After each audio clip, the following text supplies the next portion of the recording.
He's an author, businessman, and motivational speaker known for his theories on wealth and motivation. He's the author of Secrets of the Millionaire Mind, which appeared on the New York Times and Wall Street Journal bestseller lists. He founded the seminar company Peak Potentials Training. He's T. Harv Eker, and here are his top 10 rules for success. Money is a result. Yeah. Okay, that's what everybody doesn't understand. Money is a result. You're the cause. That's the effect. You are the root of your success. People say to me all the time, hey, Harv, how do I be successful? How do I be a success? I say, if you want to be a success, you have to be a success. You have to be the success. When you are the success, then everything you touch will be a success. Everyone can be rich, actually. But a lot of people say, well, I don't really want to be rich. I don't want to do what it takes to be rich. But I want to be comfortable. Now, that's a problem right there, by the way, because comfort and convenience are the kiss of death to success. So you have to be willing to be uncomfortable in order to grow. And all that means is that you're going to be able to do something different than you've been doing before. If you keep doing what you've always done, you'll keep getting what you've always got. You got to switch it up. But that's the problem, isn't it?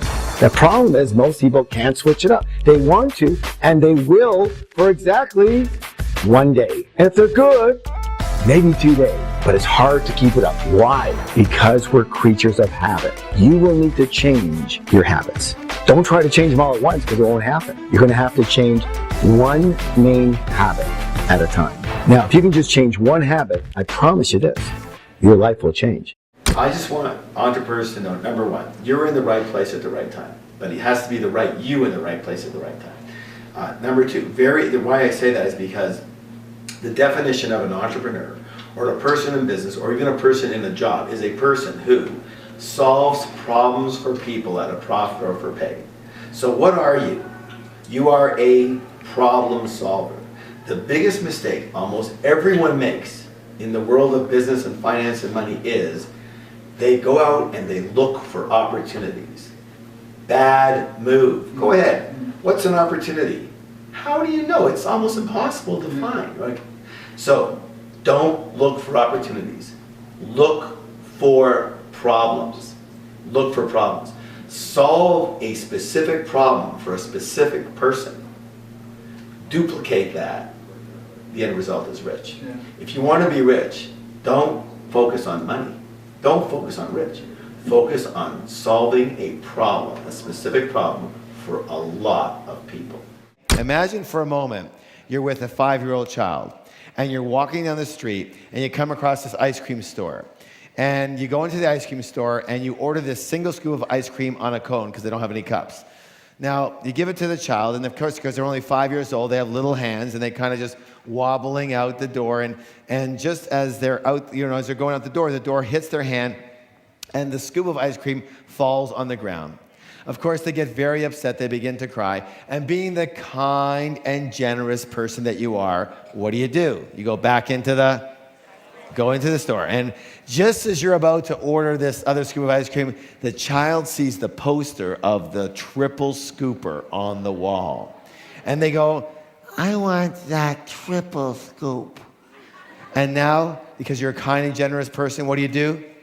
Do you now get them the triple scoop or you don't? No, of course not. Why would you set them up to fail? They couldn't even handle one scoop. What, are you going to load them down with 3 scoops now? Now, you might be laughing, except for one thing. There's a universe, the universe. And the universe has a principle of management. And the universe says this: until you show you can handle what you've already got, you won't get any more. The Bible says the same thing. To he who hath, more shall be given. Most people are running around with 1 or 2 scoops, dripping all over the place. They have a financial mess on their hands, and they have no foundation, and they go, what? Give me more, give me more, give me more. And the universe, in its support of you, is saying, not until you clean that up. Every decision you make comes from you. It's your decision. So whether you make a lot of money or a little money are a result of the choices that you make and the actions that you take, right? So they all come from the root of you. So literally, We're talking about the possibilities of when you invest in yourself, when you invest in your mindset, your attitude, when you invest in your character, when you invest in learning more about your habits and changing those habits, when you invest in your personal development, you're going to take a shortcut to that success. Because as I said, it could take 20, 25 years to get a big return on your financial investment, but how long does it actually take to get a return on your personal growth investment? Well, it's different for everybody. It depends on what kind of tree you are. All right, what do I mean by that? There are some trees that when you plant the seeds, they just sprout the next year. They go from nothing to 2 feet in a year, and then they just keep on going. And they grow to a certain height, okay? Let's say this height. But then there's other trees. Take the bamboo tree, for example. You know the bamboo story, where basically you plant the bamboo seed. And a year later you come back and you check on your bamboo tree, and there is no tree. How come? Because it's still under the ground. 2 years later you come back and you come check on your tree, no tree. There's nothing to see. 3 years later, no tree. 4 years later, no tree. You start to wonder, there's no tree here. This thing must not have taken hold. The 5th year you come back, not only do you see a tree, you see a tree that could actually be 50 feet high in only 1 year. How come? Because what was it doing for the 4 previous years?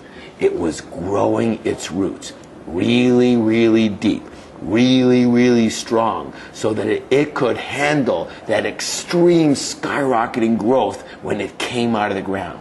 So a lot of you are fast-growing trees from the very beginning, but you got to have stamina. That's why you have to keep on working on yourself. You have to keep on investing in yourself so that you don't just grow and then plop over by the first wind that goes by, right? And a lot of you are bamboo trees. You are growing deep, deep roots, and then you're going to all of a sudden sprout, grow really high, and you'll keep it because your roots are deep. One way or the other, you have to invest in yourself. You have to keep growing. Play to win. Rich people play the money game to win.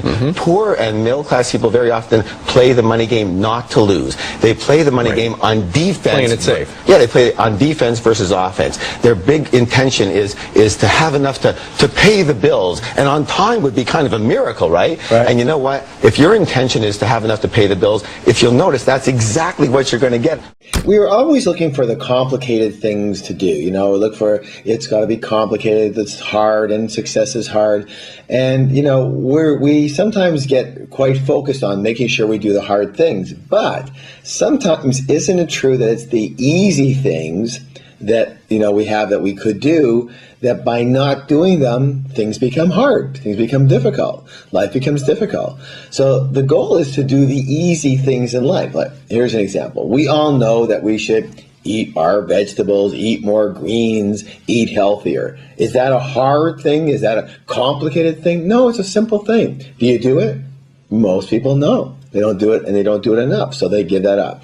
A little bit of exercise, we know that. Do we do it? For most people, no, they don't necessarily do it.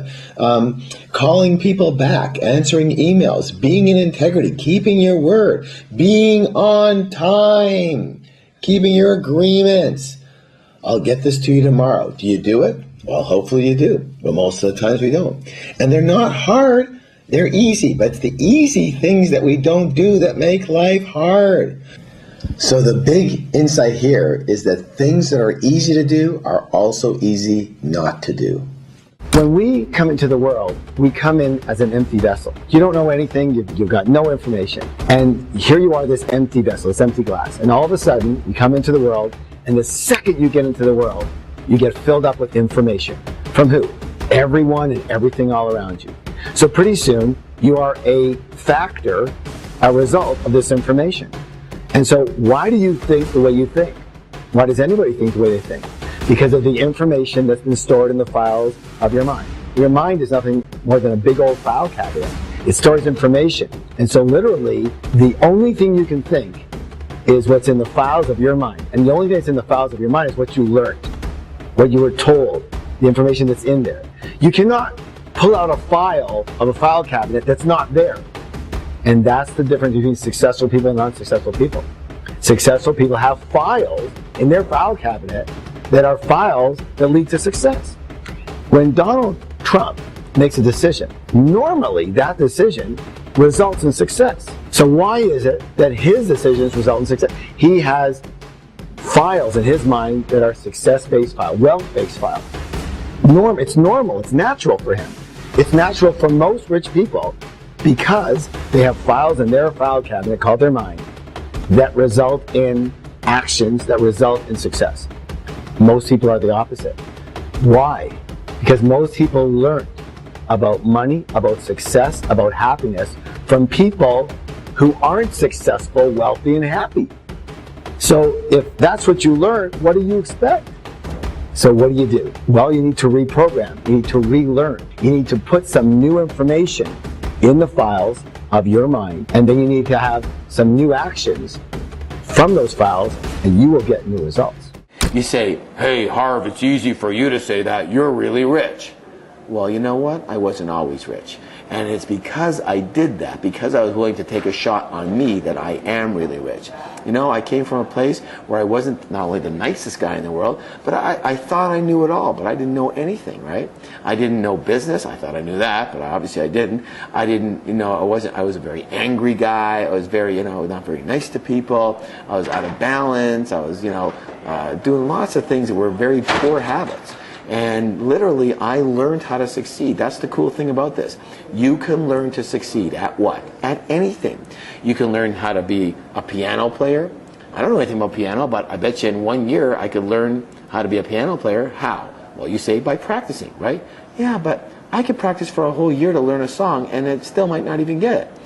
Why don't I take a shortcut? What's the shortcut? Get a teacher. Get a professional piano teacher to teach me how to play piano. And in 1 year I could learn lots of songs.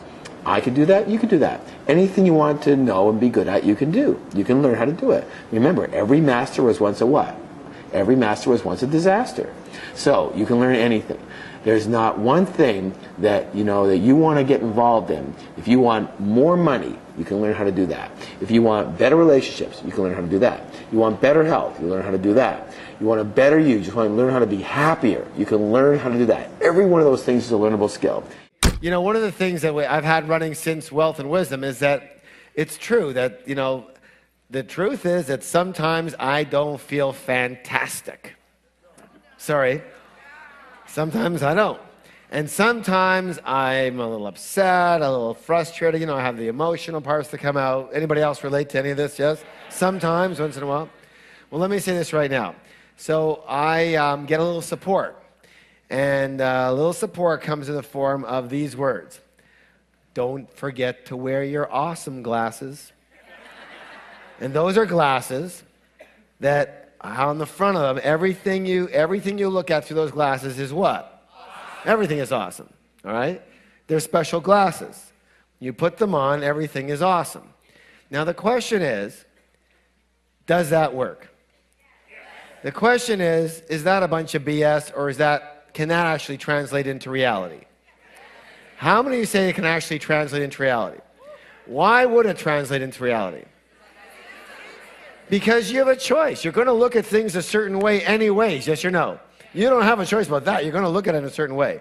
The only question is, can you remember to look at them in an awesome way? Can you look at the good in it?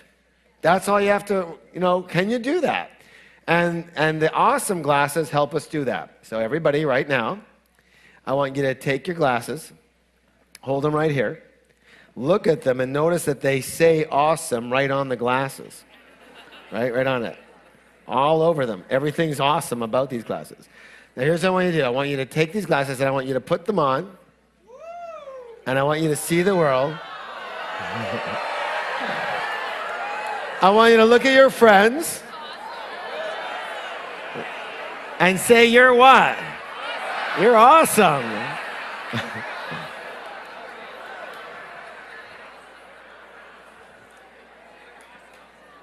Everything you look at through these glasses is what? Awesome. They're there to help you, to help remind you, yes? Now again, we can make up a story that says, yeah, that's a bunch of crap. Or we can make up a story that says, no, I choose to look at life this way. And the question is, which is true and which is false? And the answer is, neither are true or false. The answer is that the way you look at it is the way it is. Yes or yes? Nothing has meaning except for the meaning we what? So we choose to give it the meaning of awesome. We choose to give ourselves the meaning of awesome. We choose to make the program what? Awesome. The program is going to be what? Awesome. It has to be awesome.